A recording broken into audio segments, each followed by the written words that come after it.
So on my last video, I had somebody ask me if I would parse out the difference between facts and truths. And I don't know, this is sort of my thoughts on it. The way I would define facts would be similar to an individual bit of information in a computer. From a computation perspective, facts are just factors and sequences that collectively make up data. When computing, you sort of have to treat both facts and non-facts as just factors because each fact/non-facts needs to be represented in a bit of information relative to the sequence. To find truth in a factor, you need to set a parameter and eliminate the factors that are untrue until you have the closest approximate to truth. For instance, as I sit here in this room, I can induct information about my environment, such as the color of the walls, and I can recreate a memory to store in my mind to help me solve problems either in the present or in the future. In general, these type of memories we usually consider as facts, and they will serve a general purpose. So if I were to get on the phone and talk to somebody who wanted to know the color of my walls and I said white, this I would consider a fact. Of course, white has an entire spectrum of gradients and hues. If I were to go to a paint store and ask to purchase white paint, I would find out very quickly the variance of the white spectrum.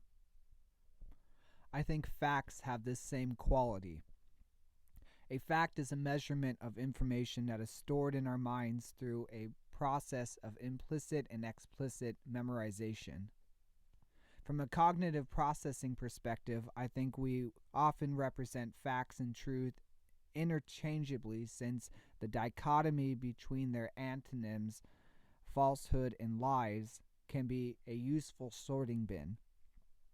I think the mind naturally places truth, facts, right, yes, positive, correct, and anything of that nature in the same category, and often use these descriptions interchangeably.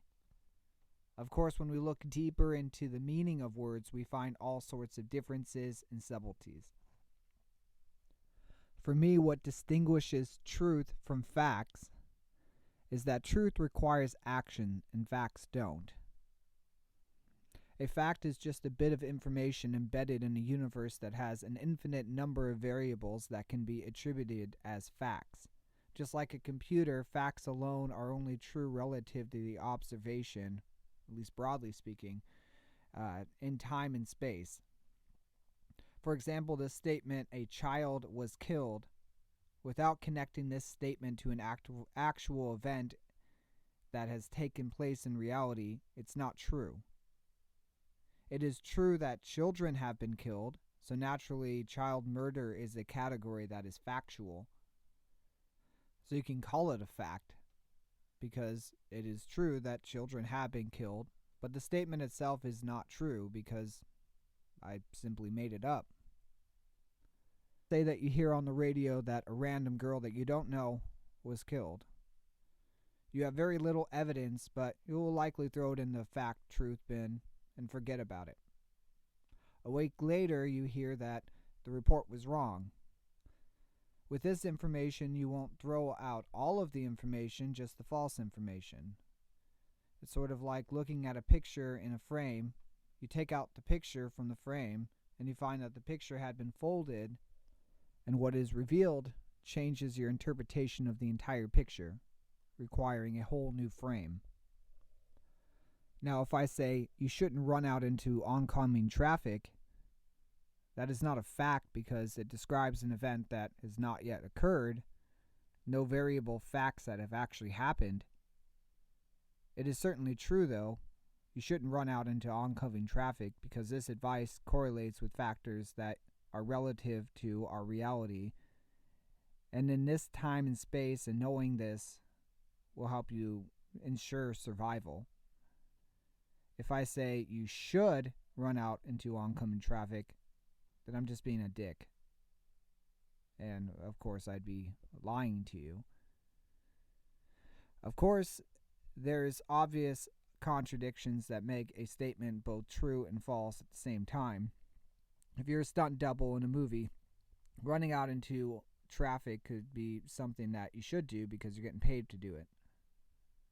Of course, you probably still shouldn't do it if you value your well being. You can also be wrong about something and call it true, but later find out that it's empirically false. This happens all the time, but there's a difference between being wrong and lying. There are also a lot of subconscious behavioral drives that are constantly happening cognitively, as well as many other factors that cloud our ability to distinguish both facts and truth. Try to ask somebody who is starving what a fact or truth is. Starvation is actually a good example. Closer you get to total starvation, the truer the fact becomes that you either need to eat or die. Another difference between facts and truth is that facts don't require moral obligations. Truth does. If you type "a child was killed" into a computer is amoral and is just an input-output device, so it will just complete whatever task you give it like any other tool. I use the "child is killed" example because it should give any human being an immediate emotional response. A computer can't experience what it is like to raise a child and develop a bond that transcends mortality. There are a lot of people that are interested in creating computers with emotion. I'm a little terrified of the thought of a computer with artificial emotions. I don't think you can understand truth without experiencing the world the way that we do. I don't think you can have empathy without experiencing pain. Also, personal experience seems to be a requirement for truth, and that you can't have truth without experiencing it. You can store a near infinite amount of facts in a computer, but the computer can't feel the experiences you have. Because we can feel pain, we can feel the pain of other people and understand how it feels to be vulnerable. Without being able to personally relate to another's pain, I don't think we can understand the reality of the consequences to the choices we make. This is why people complain about sweatshops, but still buy products that are made in sweatshops. Now, the way I feel about truths that come from religious texts is that Scripture isn't a set of facts that make up a hypothesis, like a scientific theory. They're more like archetypes that reflect the reality we inhabit. For instance, I don't see the story of Cain and Abel as a factual event that took place. I think the story is based on true events that happen all the time. Because the story of Cain and Abel is archetypal, it remains true through long periods of time and can be modified and adapted in a multitude of ways. It is true that people get jealous and murder. It is true that when people get angry and resentful, they often feel that the ground they walk on is cursed. Everything they do is wrong. Often people blame their failure on those that are more successful than them, especially if it's their sibling. Another thing that I consider a truism is that the decisions we make will affect our offspring. The idea that Cain's offspring created weapons of war. This just seems to reflect the general principle that once the first person murders, others will follow, and the progression of murder ends in war. That's just my approach to religious texts. To conclude, these are just a few thoughts that I had on that particular question.